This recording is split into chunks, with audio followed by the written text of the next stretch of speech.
Hello and welcome to Unleashed, the show that helps you thrive as an independent professional. I'm your host, Will Bachman, and I'm excited to be here today with Tim Streeter, who is the former Chief Operating Officer of Talent Acquisition at Accenture, where he was responsible for, managing a recruiter headcount of 2,500 people and delivering 100,000 new hires in Accenture every year.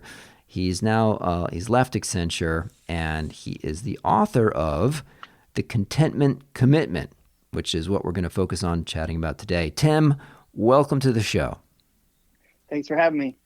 So, Tim, love your new book, Contentment Commitment. Tell me a little bit about the history behind this book, this highly personal history behind the book.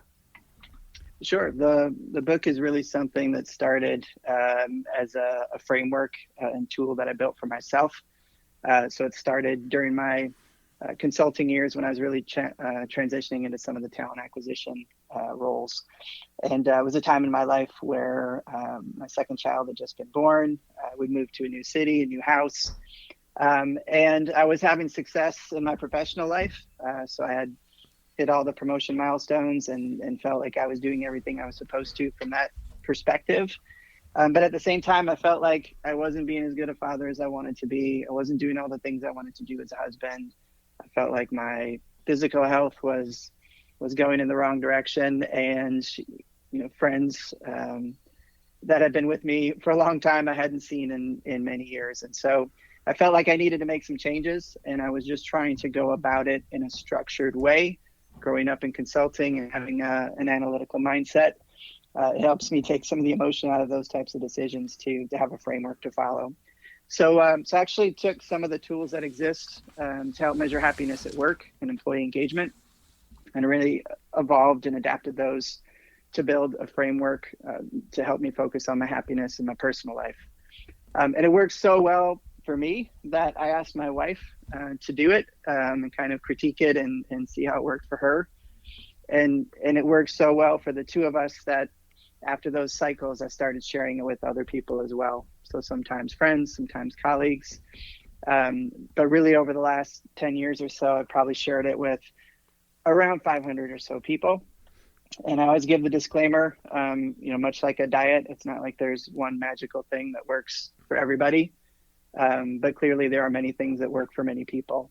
And so having had success with this and believing it could be life-changing for the right person in the right circumstance, I've always wanted to really document it and share it broadly. And so just in the last year, I've had that opportunity to really reflect and build out the framework in more detail and bring it to life with some personal stories. And so I'm excited to be at the point where actually hopefully starting to help people at a bigger scale. Fantastic. So walk us through the framework. Sure. The framework is really focused around 6 dimensions of contentment. And so in those dimensions, you've got self, partner, dependence, friends, family, and community. And so within each of those, it's really forcing you to do 3 things. So first, you kind of reflect on where you are. And so the way that happens, whether it's in a live workshop or through the book, is through a lot of questions, simply. And so it makes you think about things that you wouldn't typically think about. For example, in the friends dimension, which friends do I talk to the most on the phone? Which do I visit at their house the most? Who visits me the most? Who do I like to go on trips with the most? How am I actually spending my time? When I leave those discussions or trips, do I feel energized or do I feel drained? Am I giving more or getting more? So a lot of questions like that to really help you reflect more deeply than you might otherwise and more holistically than you might otherwise. And so once you've done that, then it really asks you to rate them and rank them. And so this is the hard part. It's probably easy to rate it, on a scale of 1 to 10. 10 means everything's perfect. You wouldn't change anything. 1 obviously means the opposite. So once you've rated it, the hard part is to say, if I can only improve one of these things in the next 6 months, the next 12 months in this dimension, what aspect am I going to focus on? And that's hard. So you can't have a six-way tie for first. You got to actually ask yourself the question, what matters the most to you right now? And they're dynamic, right? So early in your life or career, it might be that it's all about self-development and self-exploration and having experiences yourself. It may be eventually focused on partner. It may be if you have kids, it's just the situation I described earlier. So regardless of whether you're, moving or you have health issues, whatever the trigger is, it's dynamic. So you could have everything working nicely and then something happens in your life and all of a sudden you need to reprioritize and refocus. So it's really a framework to help you go through, reflect, rate, and rank. And once you've done that, really the next step is to prioritize, because if you've got a list of 20 things you could do that would improve your happiness, you're probably not going to try to do all of them. Otherwise, you're just, if anything, going to be frustrated that you didn't finish them all. And so there's also a tool that helps prioritize so that you understand which of those is going to give you the biggest impact overall, to really help narrow it down to the top 3 or 5 that you actually want to focus on. And once you've done that, that's where the commitment part kicks in, of the contentment commitment. So once you understand really what drives your contentment and you identify actions that will improve it and you prioritize the ones that will have the biggest impact, then you commit to those actions. And so that commitment is a formal contract.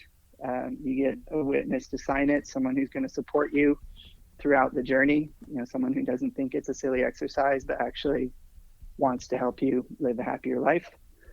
And once you've done that, the vast majority of people that reach that stage and make that commitment complete the commitment, and everyone who completes it inevitably comes back with a story of how they're feeling happier in those dimensions.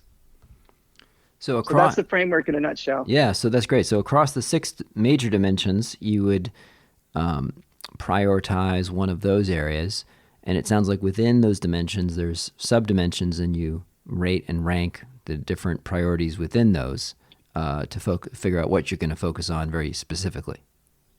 Correct. So for example, in the self dimension, the sub-dimensions are wellness, professional, financial, creative, cultural, and spiritual. So I won't go through all of them, but it gives you an idea. It's essentially just taking a more holistic approach and really thinking about each of those aspects and saying, there's lots of things I could do for myself, but, travel, spiritual connections, starting painting or acting or writing poetry or whatever the things are that you've always wanted to do or you've dabbled in and always wanted to do more of. It's really asking yourself, if I can only do one of those things, which one's going to be most important and really give the biggest return on the time investment, if you will.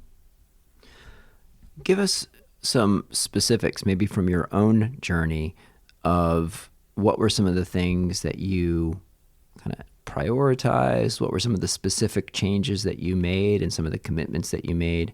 Tell us a little bit about some of the real specifics of your own journey. Sure.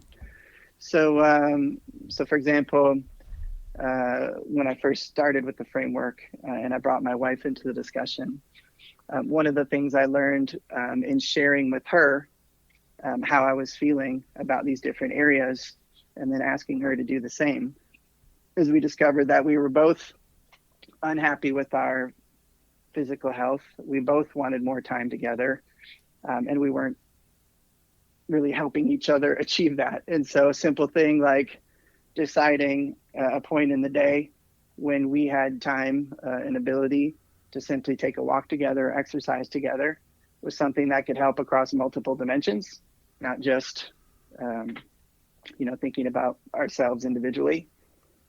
Similarly, I would say simple things like a concept I've shared with a lot of people is date lunches. So when you're both working or one's working and one's at home, regardless, as long as you're in the same city, some people think it sounds ridiculous until they start to try it. But if you're both busy at work and you're both busy in life, to set up a lunch date and block 2 hours out of your calendar and commit to it and keep it like you would any other appointment is a simple way to get together without distractions of dependence, without distractions of devices, and just enjoy the time together, however you want to do that. So there's some simple things like that. There's bigger things for myself personally. One of the things I was always interested to explore was music. And although I'm not a musician myself in terms of having mastered any instruments, I've done enough programming to be pretty comfortable with audio editing tools. And so about 10 or 11 years ago, I wanted to find a good way to spend more time with my brother. And so I proposed, hey, let's try to make some music together. And you do the parts I can't do, and I'll do the parts you can't do, and we'll figure out the rest. And so that's been something that's been super fulfilling for me personally, just to be able to create something I didn't know I could create, to be able to do it with my brother, and to continue to do it as long as it's bringing happiness is another example. So there's countless, literally, but hopefully those are a few that help bring it to life in terms of some of the ways you can make improvements. Yeah, that's great. Let's go through the next level and just walk through the subdimensions of these. So you listed them for self. Could we go through the other categories and just briefly describe the subdimensions to help kind of show this level of richness?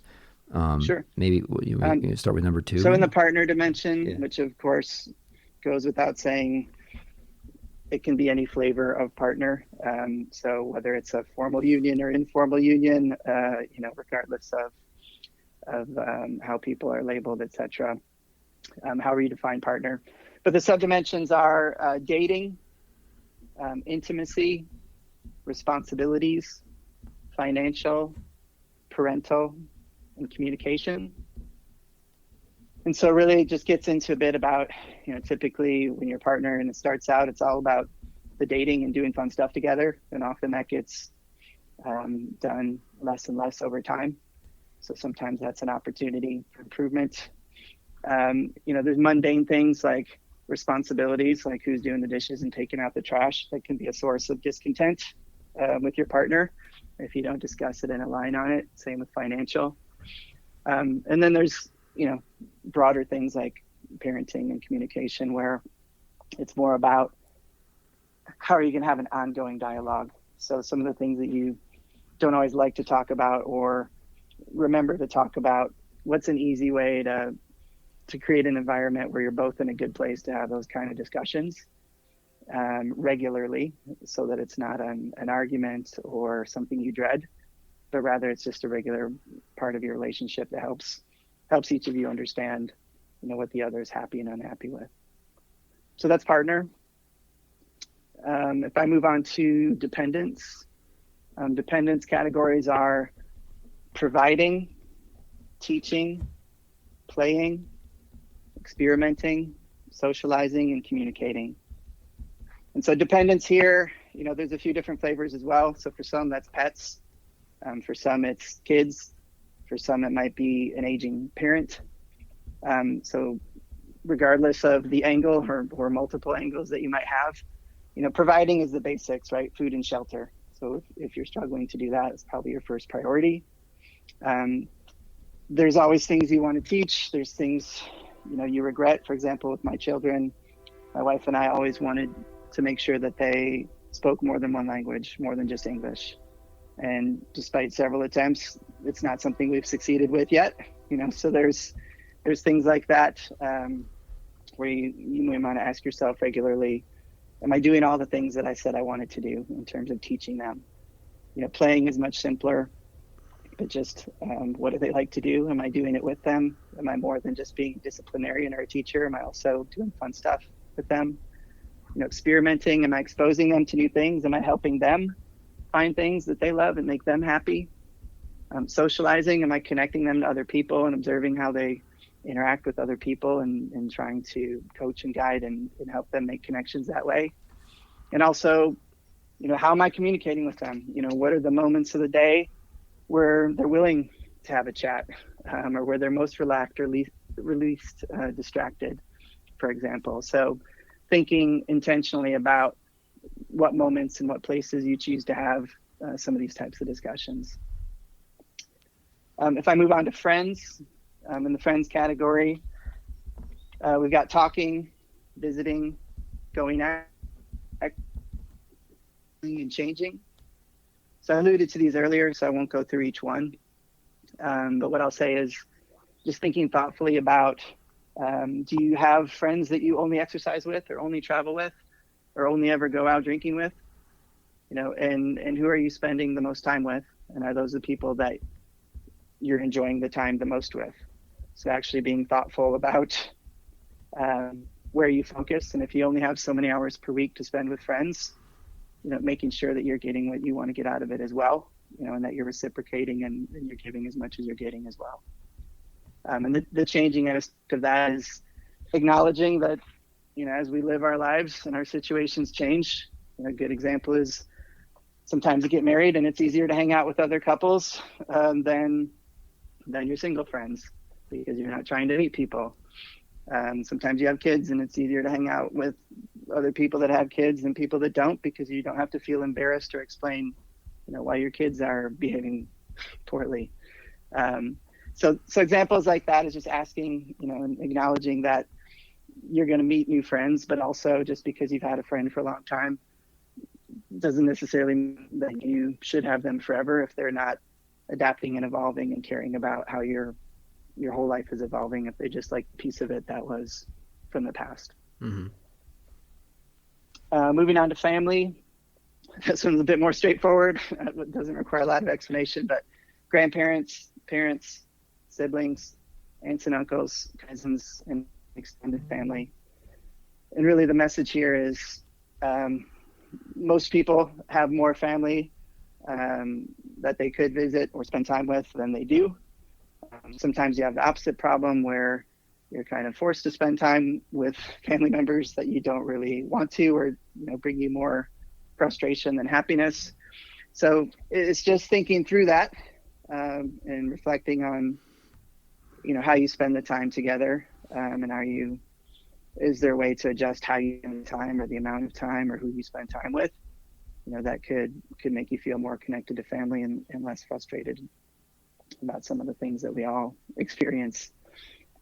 And lastly, community. So in the community dimension, there's business, there's schools, there's worship, entertainment, arts, and service. So just thinking through those, places make you happy too, right? So your favorite coffee shop, your favorite restaurant, your favorite bar, whatever it may be. Those local businesses are part of your community. Certainly schools, while most people think of as being important just to people with kids, schools, if you have universities in your town, that also brings a lot of entertainment and sports and opportunities for you to learn as well. So thinking about what schools exist where you live can be something that is important for some people. Same from place of worship. Tends to be either top of the list or bottom of the list for most of the people that I've met, depending on its priority for you personally. Arts and entertainment, clearly music, theater, sports, comedy, and beyond. These are things that some people live for, some people don't care that much about. And then service, whether it's volunteering, whether it's paid or unpaid, but things that you do to help make the place you live better. Maybe you go and clean up a community park. Maybe you serve soup at the homeless shelter. Maybe you write checks for domestic violence center. Whatever that is, it's thinking through all those dimensions and saying the place where I live has a big impact on my happiness as well, and how I use each of those or how I interact with each of those sub-dimensions has an opportunity to either make me happier or more unhappy, depending on how I spend my time. So it's probably a lot to absorb at once, but hopefully it gives you a good sense of the sub-dimensions of each of the six primary dimensions. Yeah, it sure does. And it's incredibly thoughtful kind of breakdown and structure of those different areas. How are you thinking now about bringing this to people? We talked a little bit before we started recording about how you're planning to offer this as a bit of a consulting service to corporations that are, or to companies or organizations that are looking to enhance the overall happiness level of their employees. So talk to me a little bit about how you might work with organizations that are looking to, help their people have a more content life. Sure. So if I think about what exists in the companies today, and I remind myself of the audience of this podcast and the consulting backgrounds, I think the way I would frame it really is to say there's already a well-established link between employee engagement, which I would call happiness at work, and business performance. So I don't think too many people would argue that. You might argue the exact correlation, but there's little argument that one affects the other. So what I've certainly observed, experienced myself, and believe strongly is that your happiness outside of work directly affects your happiness inside of work. So think about a person going through a divorce, or a child with a health issue, or their best friend moving to another city. How do you think these things will affect their performance, their retention? I think anecdotally, it's easy to see those types of connections. And so what I would argue in a 30-second pitch, to HR leaders within my professional network, is to say I think there's a ton of tools focused on improving employee engagement and how we can make people happier at work. And I think a hugely underserved area is how happiness outside of work, or happiness in life, or contentment, as I would call it, has the opportunity to not just make them happier in life, which is my focus, but from a business point of view, directly impact business performance as well, via increased employee engagement, increased productivity, increased retention. And so what I would like to do is, with that pitch, to say, let's pick a population. So if you want to pick one that has poor metrics in those areas, or poor results in those metrics, that's a logical place to start. But equally, you could take a young professionals network, a women's network or employee resource group. You might look at leadership development program, where you're asking people to take on bigger roles and more responsibilities, and they're going to have to balance their personal life with increased responsibilities in their professional life. So pick any population, and my goal would be to work with that population to show that this is more than theory, it's reality. And once they've viewed that success firsthand, I would expect it to spread within the company. And once it spreads throughout a company, I would expect word of mouth to extend to other companies as well. So my intent is just to reach out to my personal network, probably start with 3 or 5 companies that I have a strong affinity towards, and really try to position them as the innovators or first to market with this type of approach. And we'll see how it goes. But if it's successful, I'd expect that to create demand over time, and hopefully more demand than I can respond to personally. Fantastic. And Tim, for folks that are interested in learning more or reaching out to you, where would you like to point them? Either websites or email address, or for if people want to follow up? Sure. I think the first place to go is contentmentcommitment.com, just to get the 30-second context. Obviously, there's a lot of context here, but to take a step back and to look at some of the tools that I referenced as well, and kind of see them yourself, might be easier to absorb than just me describing them without a visual. And beyond that, there's certainly buttons to contact, but my direct email is tim@contentmentcommitment.com as well.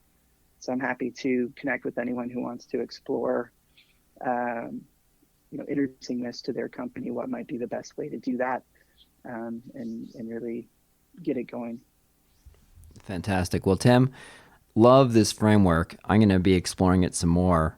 And it's so thoughtful and structured, and kind of breaks down stuff into very discrete pieces. Love it. Thanks so much for joining today. And we will include those links in the show notes, listeners. Tim, thanks for joining. Excellent. I appreciate the opportunity. Thank you.